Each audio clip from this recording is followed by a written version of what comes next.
Assalamualaikum warahmatullahi wabarakatuh. Waalaikumsalam warahmatullahi wabarakatuh.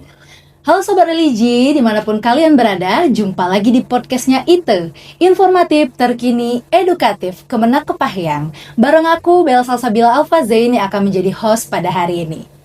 Saat ini kita sering mendengar tentang perubahan iklim, peningkatan jumlah sampah, dan juga permasalahan lingkungan. Namun, pernahkah kita bertanya, apakah menjaga lingkungan itu merupakan tanggung jawab pemerintah saja atau organisasi tertentu saja? Atau justru perubahan besar dimulai dari hal-hal kecil yang dilakukan oleh masyarakat atau lingkungan sekitar? Pada episode kali ini kita akan membahas suatu inovasi yang begitu menarik, yaitu tentang penguatan ekoteologi dengan pendekatan humanis atau inovasi yang disebut dengan Gema Eko Humanis. Program ini mengajak masyarakat bukan hanya sekedar tentang kepedulian terhadap lingkungan, tetapi bagaimana kepedulian tersebut bisa berdampak nyata terhadap manfaatnya kepada masyarakat, lingkungan maupun perekonomian. Untuk mengupas lebih dalam bagaimana inovasi ini lahir, diciptakan, dan juga berdampak kepada masyarakat, kita telah menghadirkan langsung narasumber nantinya yang akan memberikan inspirasi dan juga pengalaman terkait inovasi Gema Eko Humanis. Selamat datang Bapak Dr. Haji Sibuan, SAG MHI di podcast ITE Kemenak Kepahyang. Selamat datang. Bagaimana Pak kabarnya hari ini? Sehat Pak? Alhamdulillah sehat walafiat. Alhamdulillah ya Pak. Baik, sebagai pembuka boleh terlebih dahulu menyapa sahabat religi di rumah, disilakan Bapak. Assalamualaikum warahmatullahi wabarakatuh. Waalaikumsalam warahmatullahi wabarakatuh. Saya Dr. Haji Sibuan, SAG MHI, penyuluh agama Islam, kantor urusan agama di kantor urusan agama Kawah Merigi, Kabupaten Kepahyang. Alhamdulillah pada kesempatan ini saya hadir di sini, tentunya tidak lupa dan terkait dengan alhamdulillah pada saat ini saya sehat walafiat. Alhamdulillah ya Pak ya. Baik nih, mungkin sahabat religi di rumah udah nggak sabar nih terkait Eko Humanis ini. Nama inovasinya sangat menarik sekali ya Pak, Gema Eko Humanis. Jadi karena mungkin banyak yang udah nggak sabar, jadi kita lanjut pertanyaan tentang Gema Eko Humanis. Baik nih Pak, apa yang melatar belakangi munculnya inovasi Gema Eko Humanis tersebut? Baik, terima kasih. Karena Eko Humanis ini, karena keterkaitan humanis ini tidak terlepas dari kemanusiaannya. Sedangkan Eko Humanis dan ekoteologi ini bermuncul dari gerakan. Karena ini adalah ekoteologi ini adalah bermuaranya dari penciptaan Sang Maha Cinta, Sang Maha Pencipta, yaitu Allah Subhanahu wa Ta'ala, dengan alam yang terbentang luas yang diberikan oleh Allah Subhanahu wa Ta'ala kepada kita untuk perlu disyukuri. Maka manusia sebagai penjaga, sebagai khalifah fil ardh, untuk mensyukuri bagaimana kita bisa mengelola alam dan lingkungan ini dengan secara positif. Maka dengan itulah melatar belakangi suatu gerakan yang nama Eko Humanis. Oke, luar biasa sekali nih sahabat religi. Berarti bentuk syukur kita ya Pak. Betul sekali, betul. Bentuk syukur kita yang insya Allah nanti dampaknya ini besar nih untuk lingkungan. Iya, betul sekali. Seperti yang tadi saya sampaikan bahwasanya hal-hal kecil bisa berdampak kepada perubahan ya Bapak ya. Betul, ya. Nah, baik terkait inovasi Gema Eko Humanis tersebut, ini pelaksanaan kegiatannya atau bentuk kegiatan di KUA itu seperti apa Pak? Apakah sudah melibatkan masyarakat atau hanya yang terlibat itu dari pihak KUA saja atau seperti apa? Ya, alhamdulillah kita di KUA itu sudah melakukan suatu inovasi dalam pensyukuran alam yang diberikan oleh Allah Subhanahu wa Ta'ala kepada kita, khususnya di kantor urusan agama KUA Kecamatan Merigi itu. Ini telah kita melakukan satu inovasi untuk seperti dalam penanaman tumbuh-tumbuhan sebagai wujud syukur kita. Kita bermulai dari hal yang kecil saja.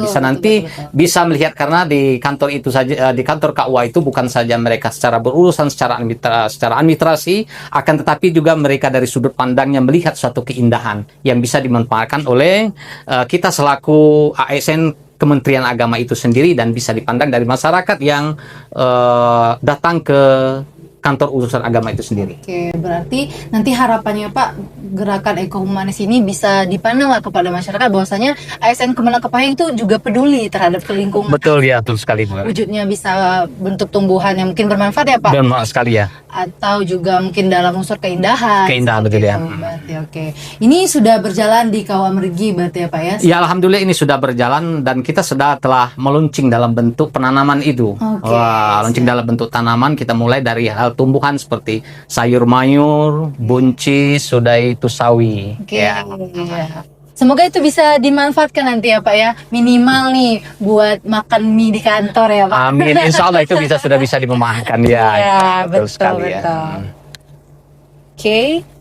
Nah, kalau misalnya ini berjalan misalnya dari tingkat KUA gitu kan udah terlihat di masyarakat, harapannya dampaknya ke depan ini gimana Pak gerakan Eko Humanis ini?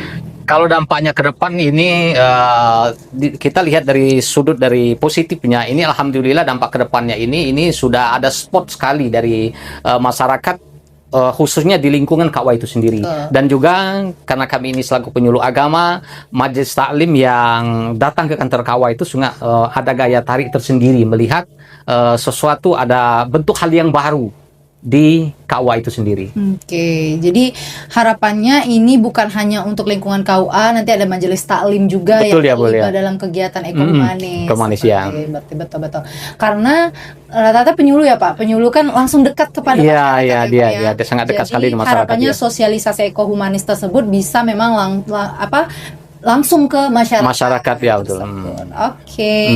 Tapi Pak, ada nggak sih tantangan dalam menjalankan inovasi tersebut? Boleh diceritakan? Kalau tantangan sebenarnya tantangan ini pasti ada. Karena kadang tuh dalam pembibitan aja kadang tuh kita menanam dengan hal yang bibit yang tidak unggul, gagal panen. Nah itu juga tantangan ya.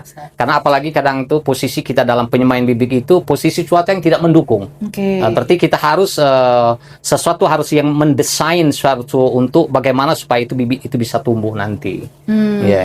Berarti kalau tantangan lain Pak itu kan dari segi apa ya? Mungkin pengetahuan kita karena kita bukan sehari-harinya nanam pohon, tumbuhan ya. Mungkin wajar ya Pak karena kita nggak tahu, mungkin semakin kita belajar ke sini, oh ternyata pemilihannya seperti ini. Betul. Tapi selain itu ada nggak Pak tantangan? Ada juga, karena tantangan juga selain dari bibit yang kadang tuh gagal panen, sudah itu faktor kadang lingkungan yang itu sempit. Nah itu juga dijadikan itu harapan kita karena kedepannya itu sesuatu yang mungkin kita sudah tanam itu bagus, karena faktor lingkungan itu hanya sedikit, ya panen juga sedikit. Padahal kita ingin yang banyak itu. Baik nih. Nah setelah misalnya berjalan nih Pak, tantangan udah tahu nih Pak, berjalan terus kedepannya harapan ataupun pengembangan dari inovasi tersebut ada nggak Pak? Pengembangan inovasi? Kalau pengembangan itu sudah kami pikirkan, karena pengembangan itu kami berharap nanti setelah kami telah melakukan grant di KUA ini sebagai sampel khususnya di kantor urusan agama Merigi ini, kami itu berpikir bagaimana nanti bisa berkembang. Jadi bisa saja nanti setiap catin yang datang ingin melaksanakan pernikahan, daftar pernikahan itu kami berkepingin sekali memberikan bibit ataupun bentuk polybag kepada catin ini supaya untuk mereka bawa pulang nanti untuk sebagai kenang dan mereka bisa tanam di tempat karena mereka baru kan. Luar biasa ini sebenarnya gerakan. Jadi dari KUA-nya misalnya pengembangan tadi kan hasil dari entah itu dari bibitnya ataupun memang hasil sudah tumbuh lah tunasnya ya Pak ya. Betul ya. Diberikan kepada catin ya Pak ya. Dalam bentuk ya selain kita biasanya bimbingan perkawinan itu dapatkan ilmu-ilmu tentang keluarga sakinah, ini langsung dapat bonus ya. Dapat bibit yang langsung ya. Pak ya. Mereka sudah siap tanam di rumah. Amin nih, semoga terlaksana. Karena sekarang juga kebanyakan apalagi ya yang menikah tuh para Gen Z ya Pak ya. Para Gen Z itu memang sedikit tertarik dengan budaya menanam di rumah itu. Betul ya. Lihat-lihat di sosmed itu kan udah ada yang nanam-nanam ya minimal untuk bumbu dapur lah. Betul ya. Gitu kan ya Pak ya. Jadi harapannya ini benar-benar menjadi menarik kepada masyarakat dan juga khususnya para calon pengantin bahwasanya gerakan ekoteologi, ekohumanis, Gema Ekohumanis ini merupakan satu inovasi yang dampaknya cukup besar walaupun dalam langkah-langkah yang kecil. Betul. Nah, itu tadi perbincangan kita tentang Gema Ekohumanis bareng Bapak Haji Sibuan yang merupakan juga seperti saya bilang agen perubahan terpilih di tahun 2026 ini, Pak. Nah, harapan Bapak terhadap Bapak selaku agen perubahan nih, harapannya ke depannya selain dari inovasi ini berjalan apa Pak? Mungkin kepada masyarakat ataupun calon pengantin. Oh iya. Tentu sebagai harapan kami ini, kami sangat berharap sekali kepada baik itu masyarakat, kepada juga itu kepada ASN itu sendiri, bahwa kita bentuk di dalam hal yang kecil seperti penanaman sayur, sudah itu buncis, sudah itu sawi dan sebagainya. Tentunya itu tanaman yang tentunya bisa kita rawat.